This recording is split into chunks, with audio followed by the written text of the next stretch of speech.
오늘 시편 47편입니다.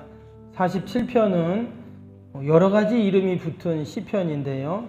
전체적인 내용을 보면 왕과 관련된 그런 내용이 많이 나옵니다. 오늘 2절을 한번 보시면 2절에 지존하신 여호와는 두려우시고 온 땅에 큰 왕이 되심이로다 그랬죠. 6절에도 보면 찬송하라 하나님을 찬송하라 찬송하라 우리 왕을 찬송하라. 8절에도 하나님은 온 땅의 왕이심이라 지혜시로 찬송할지어다. 여기 보면 왕이라는 말이 많이 나옵니다. 그래서 이런 시편을 제왕시라고 이렇게 얘기를 해요. 시편에 보면 제왕시가 여러 편이 나오는데, 근데 보면 이 왕은 결국 누구를 말합니까? 하나님을 말하죠. 8절에 그랬잖아요. 하나님은 온 땅의 왕이심이라. 그래서 궁극적으로는 온 세상을 다스리시고 통치하시는 하나님을 말합니다. 그런데 그 하나님이 사실 이 시편에서 보면 메시아를 의미하는데, 그러니까 온 나라를 다스릴, 세상을 다스릴 그 메시아, 그 메시아가 장차 이 땅에 오셔서 이 땅을 다스리시고 통치하시고 온전케 하시는 것을 갈망하고 소망하는 그런 시편이죠. 그래서 유대인들이 이 시편을 신년 초하루인 나팔절에 이렇게 이제 낭송했다고 합니다. 그렇죠. 새해가 되면 뭔가 새로워지길 원하잖아요. 그래서 하나님께서 이 세상을 통치하시고 다스리심을 찬양하고 대망하는 그런 마음으로 이 시편을 낭송했다고 합니다. 교회 역사를 보면 또 초대교회 때 예수님 승천일에 오늘 이 시편 47편을 낭송했다고 합니다. 그러니까 예수님이 부활 승천하시면서 내가 다시 오겠다 이렇게 말씀을 하셨잖아요. 그래서 다시 오셔서 온 세상을 다스리시고 통치하시기를 고대하는 마음으로 이 시편을 낭송하는 풍습이 있었다고 그렇게 기록이 되어 있습니다. 그러면 과연 오늘 이 47편은 어떤 내용인가? 그 배경이 뭔가를 먼저 살펴보면, 이 배경은 사무엘하 6장에 나오는 그 법궤가 예루살렘에 있는 다윗성으로 들어올 때의 광경을 생각하면서 이 시편을 기록했다고 이야기를 합니다. 앞에도 그 배경이 몇 번 나왔었죠. 그런 시편이 15편 또 24편도 오늘 47편과 함께 법궤가 들어올 때 그 감격, 그 은혜, 또 그 기쁨을 표현했던 그런 시편들이 있습니다. 근데 앞에 나왔던 시편은 누가 지은 거죠? 다윗이 지었잖아요. 그렇죠? 근데 오늘 표제를 보세요. 고라자손의 시라고 이렇게 되어 있습니다. 그 고라자손은 우리 계속 앞에서 지금 시편 고라자손의 시를 보았는데, 당시에 실제적으로 예배와 또 제사의 업무를 감당했던 그런 사람들이거든요. 그러니까 다윗하고는 또 다르죠. 실제적으로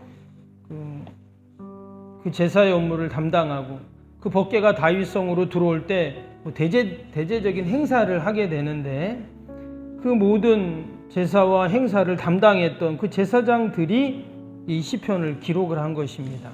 그러니까 더 실제적이고 생생한 그런 시편이라고 할 수가 있습니다. 오늘 1절을 보겠습니다. 1절 어떻게 시작됩니까? 너희 만민들아 손바닥을 치고 즐거운 소리로 하나님께 외칠지어다. 이 찬양을 하는데 그냥 찬양을 하는 게 아니라 보니까 손뼉을 치면서 또 즐거우며 또 외치면서 찬양해라 이렇게 지금 얘기를 하고 있어요.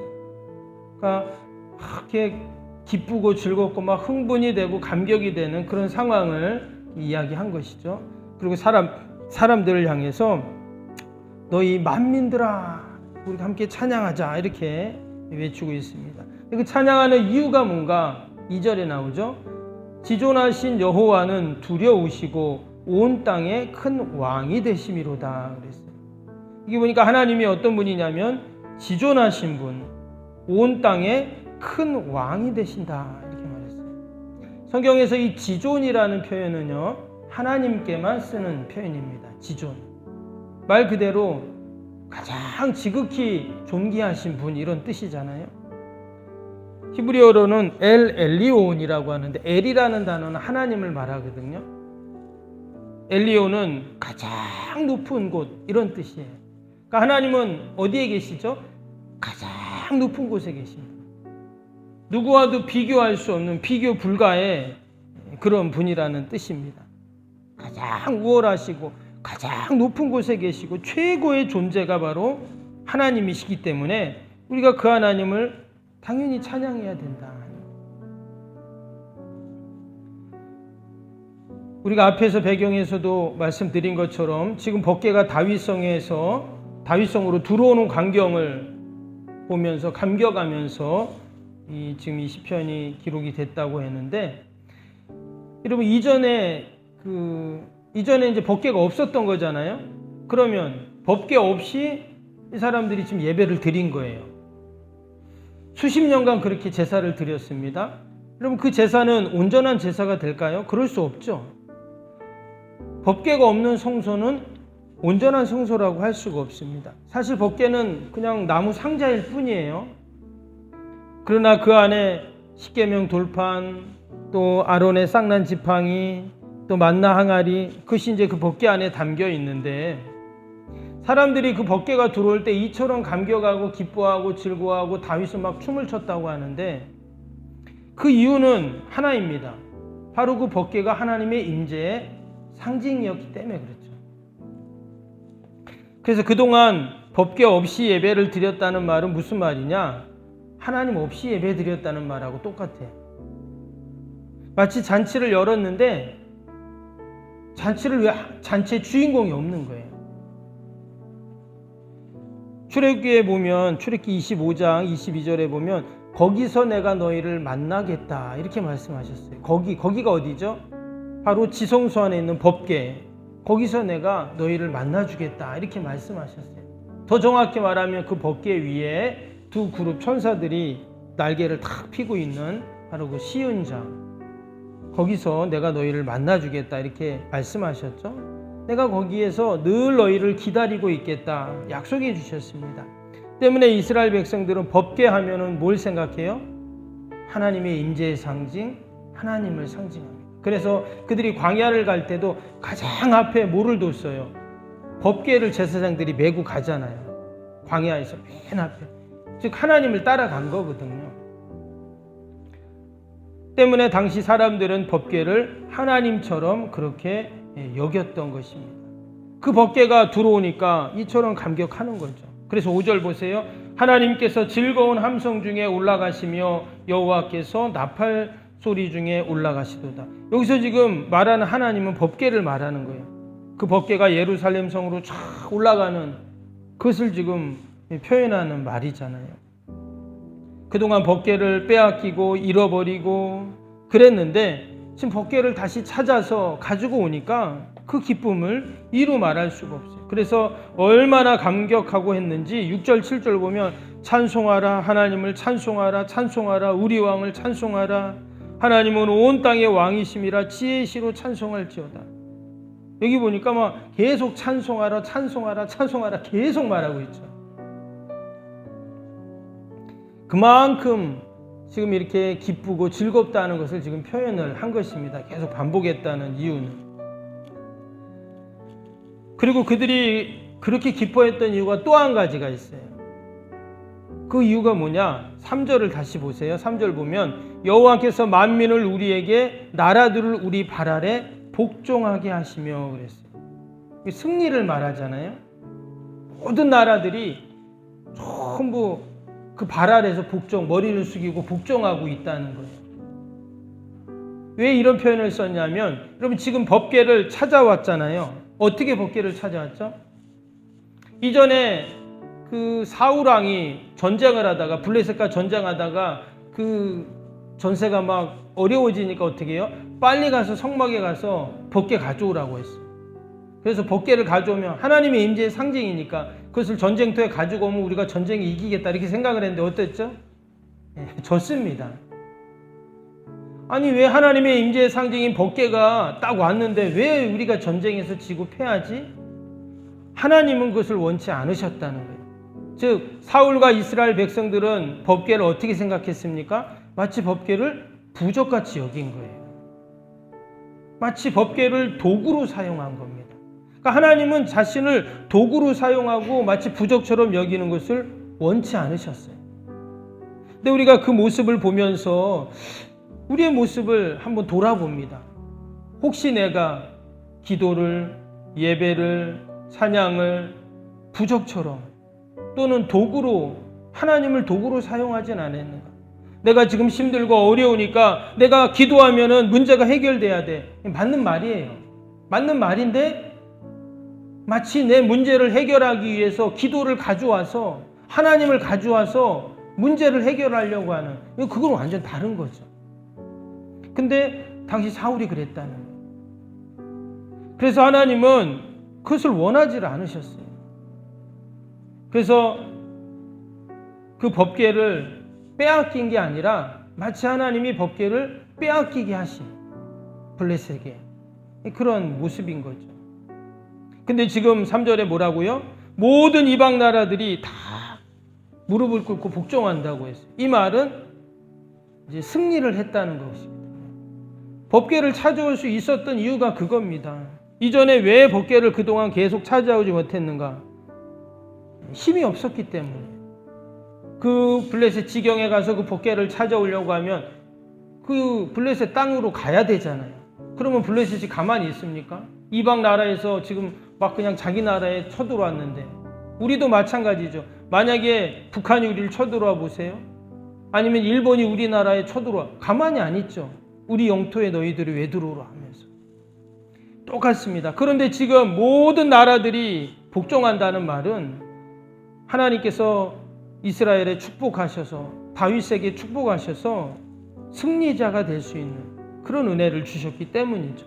그래서 지금 법궤가 들어왔다는 말은 뭐냐면 승리했다는 말이고, 그 승리를 영원히 보장해 주신다는 그러한 약속이죠.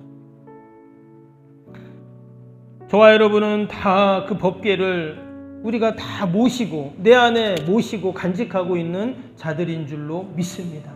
여러분, 법궤가 내 안에 있는 이상 하나님이 나와 함께 하시고 내가 그 하나님을 모시고 있다면 여러분, 우리는 늘 승리할 수 있고 또한 하나님께서 그 승리를 보장해 주시는 줄로 믿습니다. 하나님은 승리자에게 늘 주시는 것이 있습니다. 그게 뭐냐면 오늘 4절입니다. 우리를 위하여 기업을 택하시나니 곧 사랑하신 야곱의 영화로다. 여기 보면 하나님이 우리를 위하여, 그러니까 승리자를 위해서, 그 법궤를 다 모시고 간직한 자들을 위해서 하나님은 뭘 주시냐면 기업을 택하셨다 그랬어요. 여기서 기업이라는 말은 유산을 말합니다. 우리가 자녀들에게 유산을 물려주잖아요. 그래서 영어 성경을 보면 이 헤리턴스라고 되어 있어요. 그 뜻이 뭐냐면 유산, 상속, 이런 뜻입니다. 그래서 하나님께서 하나님의 자녀들에게 뭔가를 주시는데, 상속해 주시고 유산을 물려주시는데, 그 유산은 어떠냐? 바로 그 사랑하신 야곱의 영화로다 그랬어요. 하나님께서 영원한 영화를 누릴 수 있도록 그 하나님의 기업, 그 하나님의 유산을 물려주시겠다, 이런 약속이죠. 당연히 하나님을 찬양할 수밖에 없습니다. 여러분, 하나님의 유산이 어떨까요? 하나님의 기업, 우리가 상상할 수 없는 그 기업입니다. 오직 하나님의 자녀들에게만 주시는 거죠. 법궤를 모시고 사는 자들에게만 하나님이 주시는 그 유산이 있어요. 그래서 오늘도 우리가 하나님을 찬양하고 기뻐하고 감사할 수 있는 이유가 여러분 여기에 있는 줄로 믿습니다. 아멘. 우리는 늘 하나님이 나에게 주실, 하나님의 백성들에게 주실 그 유산과 기업을 늘 소망하는 자들이죠. 그래서 혹이나 이 땅에서 내가 조금 힘들고 조금 부족하고 연약해도 우리가 변함없이 하나님을 찬양하고 하나님께 영광 돌릴 수 있는 이유가 여기에 있어요. 법궤를 모시고 사는 자들, 하나님의 자녀들에게만 하나님이 약속하신 그 승리와 그 하늘의 기업이 있기 때문에 우리는 늘 하나님을 찬양하는 자들인 줄로 믿습니다. 오늘 하루도 저와 여러분 오직 하나님을 찬양하고 감사하고 또 하나님께 영광 돌리는 복된 하루가 되시기를 주님의 이름으로 축복합니다. 우리 월요일 기도 함께 하겠습니다. 월요일 기도입니다. 기도와 헌신을 통해 보이지 않는 영적 성전 건축이 먼저 이루어지게 하옵소서. 아멘. 모든 성도들이 믿음의 눈을 열어 하나님의 새 역사를 바라보게 하옵소서. 아멘. 성전을 봉헌하기까지 성도들에게 흔들리지 않는 반석 같은 믿음을 주옵소서. 아멘. 이웃사랑 섬김 세계 선교가 한 치의 흐트러짐 없이 이루어지게 하옵소서. 아멘. 새로운 공간이 다음 세대와 모든 열방을 구원하는 축복의 통로가 되게 하옵소서. 아멘. 교회 건축이 고통당하는 자들의 치유와 회복의 성산으로 쓰임받게 하옵소서. 아멘. 온 성도들이 주님의 거룩한 비전에 하나 되고 소명을 따라 헌신하게 하옵소서. 아멘. 각자의 형편은 다르지만 주님께 빚진 자의 마음으로 동일한 헌신을 하게 하옵소서. 아멘. 성도들이 물질을 드릴 때마다 세상이 줄 수 없는 감격과 기쁨을 누리게 하옵소서. 아멘. 성도들이 땅의 기름진 복을 받아 약속한 모든 헌신을 넉넉히 감당하게 하옵소서. 아멘. 모든 성도가 믿음 안에서 기적의 역사를 이루는 통로로 쓰임받게 하옵소서. 아멘. 사랑으로 하나 되어 주님의 몸된 교회를 더욱 잘 세워나가게 하옵소서. 아멘. 주님이 피로 사신 교회를 더욱 사랑하게 하시고 서로를 돌아보게 하옵소서.